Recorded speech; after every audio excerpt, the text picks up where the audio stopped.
ఒక అతను ప్రయత్నం చేశాడు. మొక్కను తీసుకున్నాడు, మరొక మొక్కను తీసుకున్నాడు. ఒక మొక్క దగ్గర చక్కగా మంచి మాటలు మాట్లాడాడు. You are great, you are looking good, you will grow more. నువ్వు చక్కగా ఎదుగుతావు, నువ్వు చక్కని దానివి, నువ్వు చాలా మంచిగా ఉన్నావు, నువ్వు ఆరోగ్యంగా ఉంటావు, నువ్వు తప్పక నీకు మంచి భవిష్యత్తు ఉంటుంది, రోజు రోజు నీలో ఎదుగుదలే ఉంటుంది తప్ప నువ్వు పాడైపోవు. గాడ్ బ్లెస్ యు అని చక్కని మాటలు మొక్క దగ్గర మాట్లాడుతున్నాడు. మరొక మొక్కను తీసుకుని ఆ మొక్క దగ్గర శాపాలు పలికాడు.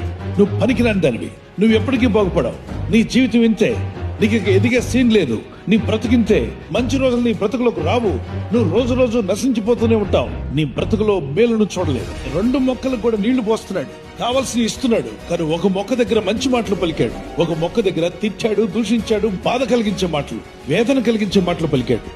రెండింటి ఎదుగుదల 30 రోజుల తర్వాత చూస్తే ఏ మొక్క దగ్గర అయితే అతను మంచిగా పాజిటివ్ గా మాట్లాడాడో ఆ మొక్క ఎదుగుదల చాలా బాగుంది.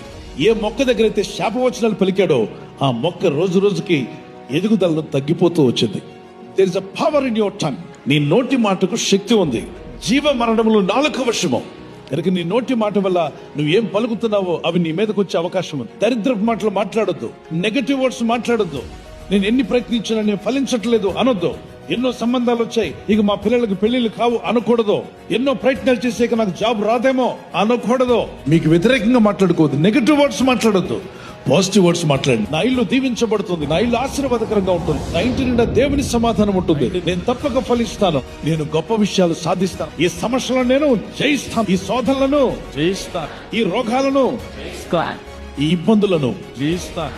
ఇక నుండి మీ స్థితిని మార్చేటువంటి మీ మాటలు నువ్వు చిక్కుల్లో పడకుండా దేవుడు నేను తప్పించినట్లు